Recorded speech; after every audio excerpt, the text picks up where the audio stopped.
बहुत से लोगों का ये मानना है कि उन्हें इंग्लिश में फ्लुएंट होने के लिए इंग्लिश के तमाम ग्रामर रूल्स को मास्टर करना ज़रूरी है।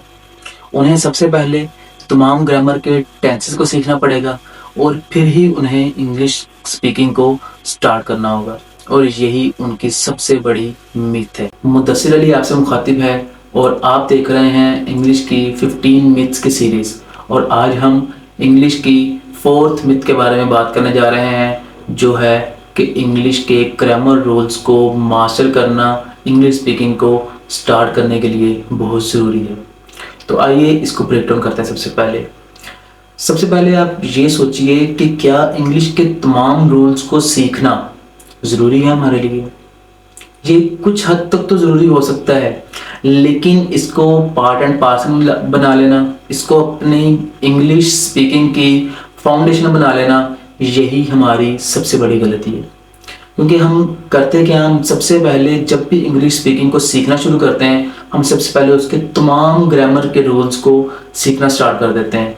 फॉर एग्जांपल हम कहते हैं कि जी इसके 12 टेंसेज हैं और हम सबसे पहले इसके 12 के 12 टेंसेज को मास्टर करेंगे, फिर हम उनके एक्टिव और पैसिव सीखेंगे, फिर हम डायरेक्ट एंड इनडायरेक्ट नरेशन सीखेंगे, फिर हम साथ में उसके पार्ट्स ऑफ स्पीच सीखेंगे, फिर हम देखेंगे उसके अंदर मॉडल वर्ब्स को कैसे यूज़ करते हैं और फिर हम इंग्लिश स्पीकिंग करना स्टार्ट करेंगे। और फिर जब कोई ऐसा बंदा जो कि ग्रामर के तमाम रूल्स को सीखता है और फिर वो बाद में इंग्लिश स्पीकिंग करना स्टार्ट करता है, तो क्या करता है, जब भी वो इंग्लिश को बोलना स्टार्ट करेगा उसके माइंड में इंग्लिश ग्रामर के रूल्स स्टक हो जाएंगे और उसका माइंड इंग्लिश ग्रामर की मशीन बन जाएगा। तो इससे क्या होगा, वो कंफ्यूज होगा, अनकॉन्फिडेंट फील करेगा और वहाँ पर ही वो स्टक हो जाएगा और इंग्लिश स्पीकिंग करना, इंग्लिश को बोलना, वहाँ पर ही वो तर्क कर देगा। तो मेन चीज़ जो है वो इंग्लिश स्पीकिंग में इंग्लिश के तमाम टेंसेस को सीखना नहीं है, बल्कि इंग्लिश के सिंपल सेंटेंसेस को सुनना, उन्हें याद करना और उन्हें अपने डेली कन्वर्सेशन में यूज़ करना है। Because English grammar is not compulsory. English grammar ज़रूरी नहीं है हमारे लिए इंग्लिश स्पीकिंग को स्टार्ट करने के लिए। क्योंकि आप एक छोटी सी एग्जांपल लें, अगर हमारा एक छोटा सा बच्चा है, वो अब जो भी उसकी फर्स्ट लैंग्वेज होती है, जब वो उसको सीखना स्टार्ट करता है, तो क्या वो सबसे पहले इंग्लिश के तमाम ग्रामर के रूल्स को सीखता है या फिर वो तमाम टेंसेस को सीखता है? नहीं, वो क्या करता है, वो सिर्फ और सिर्फ वर्ड्स को सुनता है, सेंटेंसेस को सुनता है, उन्हें इमिडिएट करता है और उन्हें बोल लेता है। और वो बाद में काफ़ी देर के बाद जाके, काफ़ी सालों के बाद जाकर स्कूल में ग्रामर को सीखना स्टार्ट करता है। लेकिन वो ग्रामर को सीखने से पहले ही फ्लुएंट बन चुका होता है। तो उसके फ्लुएंट बनने के पीछे क्या ग्रामर के रूल्स हैं? नहीं। सबका जवाब होगा कि नहीं। तो क्या है उसके फ्लुएंट बनने के पीछे? उसके फ्लुएंट बनने के पीछे सिर्फ एक चीज़ है, listening and speaking and practising. वो प्रैक्टिस करता है इंग्लिश को और साथ में ही वो फ्लुएंट बन जाता है।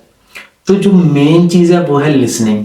आप लोगों ने लिसनिंग करनी है, उसमें से सेंटेंसेस जो आपको लगता है कि आप अपने डेली कन्वर्सेशन के अंदर यूज़ कर सकते हैं, आपको उन टेंसेस को निकालना है और आपको उन्हें अपनी डेली कन्वर्सेशन में बोलना स्टार्ट कर देना है।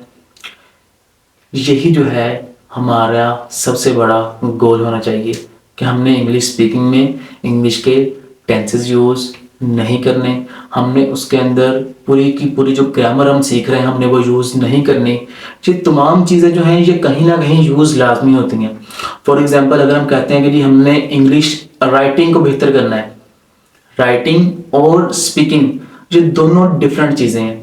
इंग्लिश स्पीकिंग कोई भी कर सकता है, लेकिन इंग्लिश राइटिंग की जहाँ तक बात होती है, किसी भी ज़ुबान की राइटिंग की बात करें तो उसको लिखने के लिए आपको उसके ग्रामर के रूल्स को, उसकी सारी वो चीज़ें देखना पड़ेंगी। लेकिन जहाँ तक बोलने की बात है, बोल कोई भी सकता है। फॉर एग्जाम्पल अगर हमारे यहाँ कोई अनपढ़ लोग होते हैं तो वो हमारी जो उनकी फर्स्ट जुबान होती है, क्या उन्हें वो बोलने में थोड़ी सी भी मुश्किल पेश आती है? नहीं।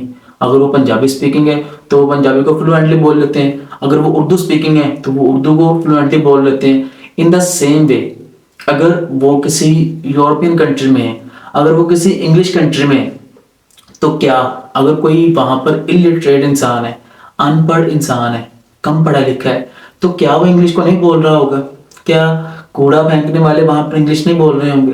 और जैसा कि एक लतीफ़ा भी सुनाया जाता है कि एक शख्स इधर एशिया के कंट्री से यूरोपियन कंट्री में गया और वहाँ पर वो जाकर कहता कि यहाँ के लोग बहुत पढ़े लिखे हैं। किसी ने पूछा कि कैसे? कहता कि यहाँ पर तो कूड़ा उठाने वाले भी इंग्लिश बोल रहे हैं। तो इंग्लिश उनकी क्या है, क्यों बोल रहे हैं वो इंग्लिश? क्योंकि इंग्लिश उनकी ज़ुबान है। तो इंग्लिश जिनकी नेटिव ज़ुबान है, उनको उनके ग्रामर रूल्स याद करने के लिए क्योंकि उनका जो माहौल है, इन्वायरमेंट है, उन्हें इस बात की इजाज़त देता है कि वो उसे इमिडिएट करें और वो उसे सीख लें। इसमें ये नहीं है कि वो पहले स्कूल जाएंगे, फिर वो कॉलेज जाएंगे, फिर वो यूनिवर्सिटी जाएंगे, वहां पर जाकर वो प्रेजेंटेशंस देंगे, फिर जाकर उन्हें इंग्लिश सिखाई जाएगी। इंग्लिश जस्ट एक लैंग्वेज है, और कोई भी लैंग्वेज है उसको सीखने के लिए हमें उसके ग्रामर के रूल्स, उसकी सारी ग्रामर को मास्टर करने की जरूरत नहीं होती। हमें सिर्फ उसे सुनना है और उसे इमिडिएट करना है। इमिटेशन ही जो है ये लैंग्वेज है। इसके अलावा कोई और ये इसमें कोई रॉकेट साइंस नहीं है कि हमें सबसे पहले हमें कॉपी पेंसिल लेके बैठना पड़ेगा फिर ही हम इंग्लिश को सीख सकते हैं। That's not a perfect way to learn English और लर्न एनी लैंग्वेज।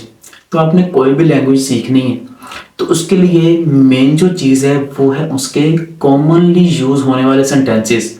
आप जस्ट उन टेंसेस को लर्न करें, उन्हें क्रैम करें। अपनी वोकैबुलरी को क्रैम करने के लिए, ग्रामर रूल्स को क्रैम करने की बजाय, इन सब की बजाय क्या करें, जो कॉमनली यूज होने वाले सेंटेंसेस हैं उन्हें आप लोग सीखें और उन्हें बोलना शुरू कर दें। सिंपल। लेकिन हम क्या करते हैं, हम अपने इंग्लिश लर्निंग की जर्नी को इतना कॉम्प्लिकेट कर देते हैं कि हमें एक ये बहुत ही बड़ी रॉकेट साइंस लगने लग जाती है कि जो बंदा इंग्लिश बोल रहा है वो पता नहीं उसने कितनी ज्यादा मेहनत की होगी, पता नहीं वो कितना पढ़ा लिखा होगा, उसने कितनी ग्रामर के रूल्स सीखे होंगे, तब जाकर वो जो इंग्लिश को है उसने इंग्लिश को सीखना शुरू किया होगा। लेकिन ऐसा बिल्कुल भी नहीं होता, क्योंकि हमारे यहाँ भी ऐसा है कि हम पहले स्कूल में इंग्लिश पढ़ते हैं, फिर कॉलेज जाते हैं, फिर यूनिवर्सिटी पढ़ते हैं, still we can't speak English. Why? क्योंकि हमारी वो प्रैक्टिस नहीं होती, हमें वो इन्वायरमेंट नहीं मिला होता कि जिसके अंदर हम इंग्लिश को यूज करें, उसे सुने, उसे इमिडिएट करें, उसे बोलने की कोशिश करें। तो जो मेन चीज़ इंग्लिश स्पीकिंग के लिए चाहिए होती है वो सिर्फ ये है कि आप उसे लिसन करें और आप उसे बोलने के लिए आप उसकी इमिटेशन करें और आप उसे बोलें। यही चीज़ है जो यही इम्पोर्टेंट है। तो आज से मेरे ख्याल से आप लोगों के माइंड से ये मिथ खत्म हो गई होगी कि इंग्लिश में ग्रामर रूल्स को सीखना इम्पोर्टेंट बिल्कुल भी नहीं है। ये कुछ हद तक इम्पोर्टेंट हो सकता है। फॉर एग्जांपल, आपने अगर सिंपल की बात करनी है तो आप इज एम आर का यूज सीख लें, आप सिंपल हैज हैव का यूज सीखते रहें, साथ साथ आप सिंपल यूजेस सीखते रहें। क्योंकि हमारी जो है इंग्लिश नेटिव लैंग्वेज है, हमें थोड़ी सी चीज़ें सीखनी पड़ सकती हैं, लेकिन जहाँ तक पूरी की पूरी ग्रामर की बात है, अगर आपका ये सब्जेक्ट नहीं है तो आपको ये सारी चीज़ें सीखने की बिल्कुल भी ज़रूरत नहीं है।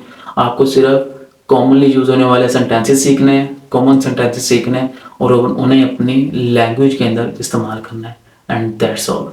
Thank you very much for watching this video.